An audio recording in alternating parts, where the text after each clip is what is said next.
Hello friends, this is Hitesh and welcome to special notes. दोस्तों, आज की इस वीडियो में हम बात करने वाले हैं विशेषण, जो कि व्याकरण का एक बहुत ही अच्छा टॉपिक है जो आपको सभी प्रकार के एग्जाम्स में काम आ सकता है। तो चलिए शुरू करते हैं। तो दोस्तों, सबसे पहले बात करें विशेषण कहते किसे हैं, विशेषण किनसे बना होता है। तो देखिए, संज्ञा या सर्वनाम शब्दों की विशेषता बताने वाले शब्द ही विशेषण शब्द कहलाते हैं। ये हो गई विशेषण की परिभाषा, यानी विशेषण होते क्या हैं। तो जो संज्ञा या सर्वनाम की विशेषता बताएं उन शब्दों को कहेंगे विशेषण।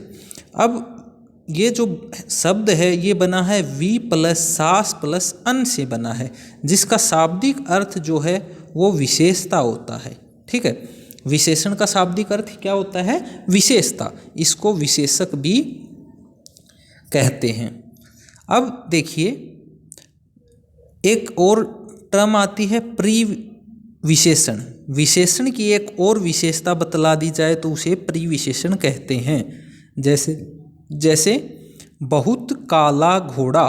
घोड़ा क्या है? संज्ञा है। इसकी विशेषता क्या है? काला है। ये इसकी विशेषता हो गई। संज्ञा या सर्वनाम की विशेषता किसने बता दी? काला ने। तो ये हो गया विशेषण। अब इसकी और एक विशेषता यहाँ आ गई, क्या? कि बहुत काला घोड़ा है। तो ये क्या हो गया? परिविशेषण, प्रविशेषण हो गया। तो ये दो टर्म है, विशेषण और प्रविशेषण। इनको आप ध्यान में रखिए। विशेषण की विशेषता बता दे एक और, तो ये प्रविशेषण हो जाता है। अब आता है विशेष्य। जिस शब्द की विशेषता बतलाई जाए, अर्थात संज्ञा या सर्वनाम शब्द को विशेष्य कहते हैं। विशेषण और विशेष्य दो टर्म होती हैं। एक होता है विशेषण, दूसरा होता है विशेष्य। तो जो विशेष्य होता है वो क्या होता है?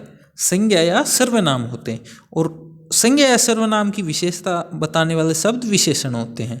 तो बेसिकली बात करें तो विशेष्य की विशेषता कौन बताता है? विशेषण। ठीक है, अब आते हैं विशेषण के अंग।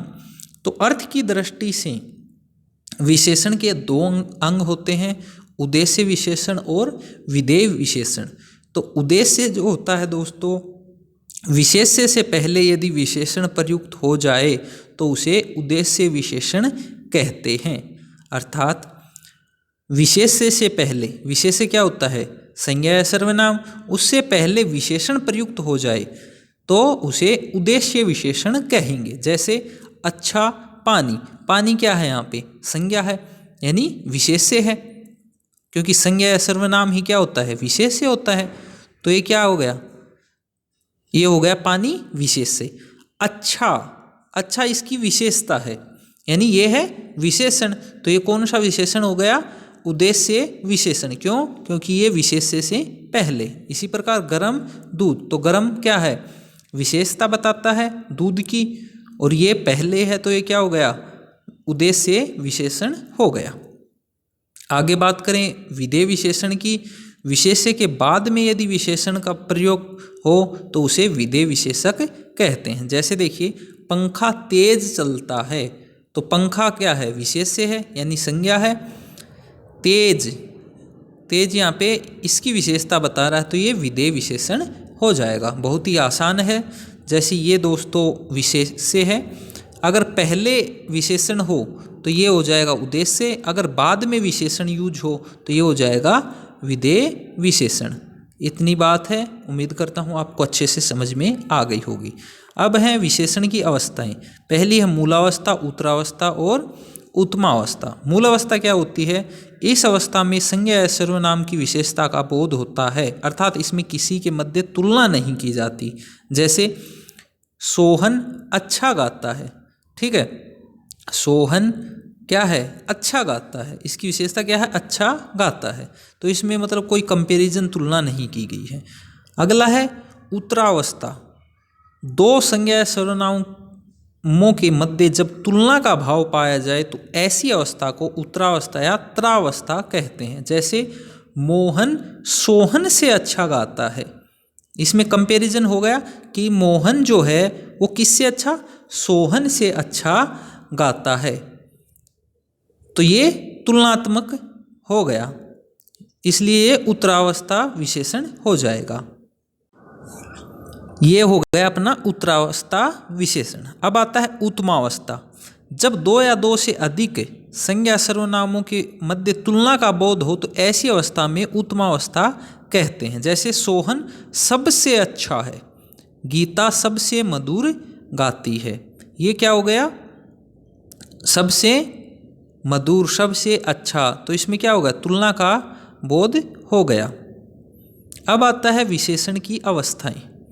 तो देखिए, जैसा कि पहले भी हम पढ़े थे, मूल अवस्था होती है उत्तरावस्था और उत्तमावस्था। तो इसके कुछ शब्द हैं जैसे सबसे, सबसे उच्च, श्रेष्ठतम। उत्तरावस्था किसी एक से उच्च, यानी कि दो में कंपैरिजन हो तो वहाँ उत्तरा, और बहुत ज़्यादा में हो तो उत्तमावस्था हो जाएगी। अब बात करेंगे विशेषण के प्रकार। विशेषण के प्रकार 5 होते हैं: गुणवाचक विशेषण, संख्यावाची विशेषण, परिमाणवाची विशेषण, सार्वनामिक या फिर संकेतवाचक विशेषण, और एक होता है व्यक्तिवाचक विशेषण। इन सब के भी अलग अलग भाग होते हैं। जैसे गुणवाचक है, इसके भाग होते हैं अवस्था बोधक, रंग बोधक, आकृति, आकार बोधक, स्वाद बोधक, गंध बोधक, दिशा बोधक, स्पर्श बोधक और दशा बोधक। ये हैं गुणवाचक विशेषण। इसी प्रकार संख्यावाची विशेषण होता है तो उसके भी 2 पार्ट होते हैं: निश्चित संख्यावाची, अनिश्चित संख्यावाची। इनके भी कुछ और पार्ट होते हैं जैसे अंकवाचक, गणनावाचक, विपसा। तो इन सब को अपन पढ़ेंगे। परिमाणवाचक में भी वही होता है, निश्चित परिमाण और अनिश्चित परिमाण।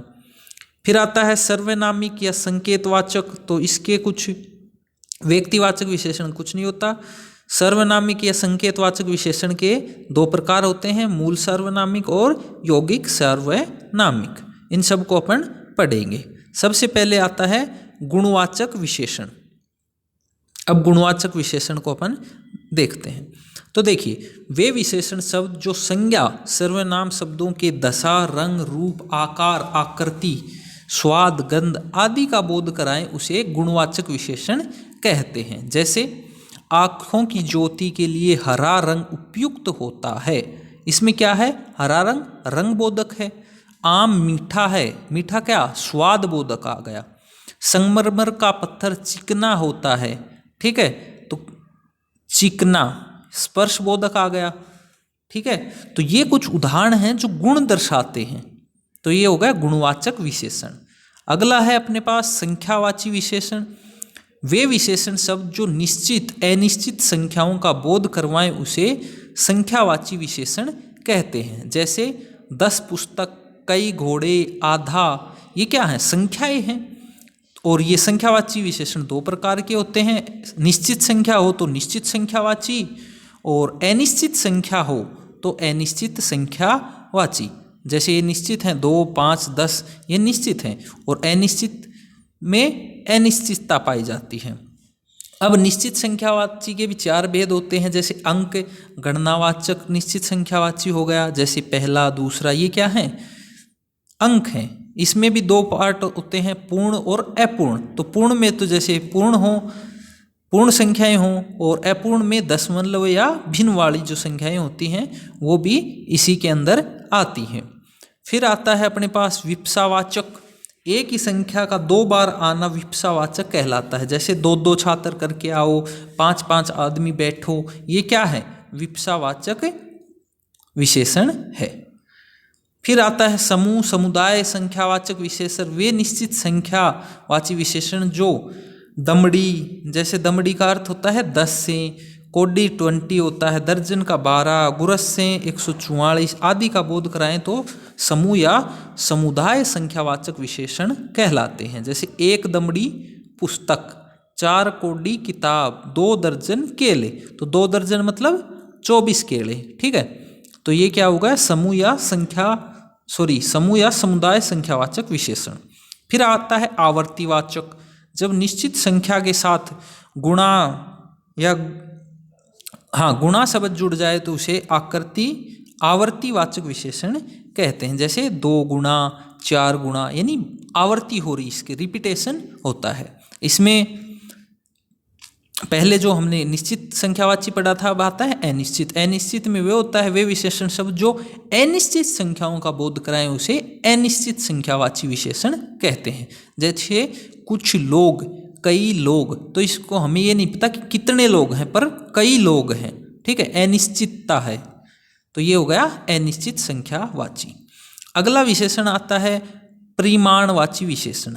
तो इसमें है वे विशेषण शब्द जो किसी संज्ञा सर्वनाम शब्दों की निश्चित व अनिश्चित नाप, माप, तोल का बोध करवाएं उसे परिमाणवाची विशेषण कहते हैं। जैसे 2 ग्राम सोना, थोड़ी सी सब्जी, 2 मण चावल, तो ये क्या है, नाप तोल है।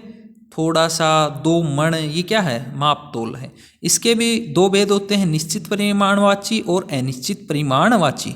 निश्चित परिमाणवाची वे होते हैं जिसमें निश्चित माप, नाप, तोल होता है।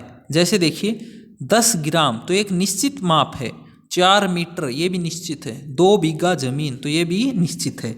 इसी प्रकार अनिश्चित क्या होता है, इसमें निश्चितता नहीं होती। जैसे थोड़ा सा पानी, तो माप तो है पर कितना है वो निश्चित नहीं है, थोड़ा सा, कम पानी, जरा सा, ये सब क्या है, अनिश्चित परिमाणवाची विशेषण हैं।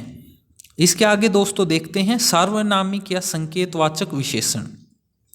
तो संज्ञा से पहले सर्वनाम प्रयुक्त हो जाए या संज्ञा के अर्थ में सर्वनाम प्रयुक्त हो जाए तो उसे सार्वनामिक विशेषण कहते हैं। जैसे यह पुस्तक मेरी है, तो यह जो है ये क्या है, सार्वनामिक या संकेतवाचक विशेषण कहलाएगा। फिर आता है, इसके 2 भेद होते हैं, मूल सार्वनामिक विशेषण और दूसरा है यौगिक सार्वनामिक विशेषण। तो मूल सार्वनामिक विशेषण कौन से होते हैं, संज्ञा से पहले मूल रूप में सर्वनाम प्रयुक्त हो जाए तो उसे मूल सार्वनामिक विशेषण कहते हैं। जैसे यह पुस्तक मेरी है, वह घोड़ा मेरा है, कुछ छात्र अच्छे हैं, ठीक है, तो ये पहले हो गया, तो ये मूल सार्वनामिक विशेषण होगा। अगला है यौगिक सार्वनामिक विशेषण। यौगिक सार्वनामिक विशेषण वे सर्वनाम शब्द जो संज्ञा से पहले प्रत्यय या अन्य शब्दों के योग से बने हैं, ठीक है। जैसे यह मूल वाले में था पर इसमें ई प्रत्यय जुड़ गया तो क्या बन गया, यही बन गया। यही पुस्तक मेरी है, इसमें भी ई प्रत्यय जुड़ गया, इसमें एक प्रत्यय जुड़ गया तो कुछ एक छात्र खेल रहे हैं, तो इस प्रकार क्या हो गया, यौगिक सर्वनामिक विशेषण हो गया। और अपना अगला है व्यक्तिवाचक विशेषण।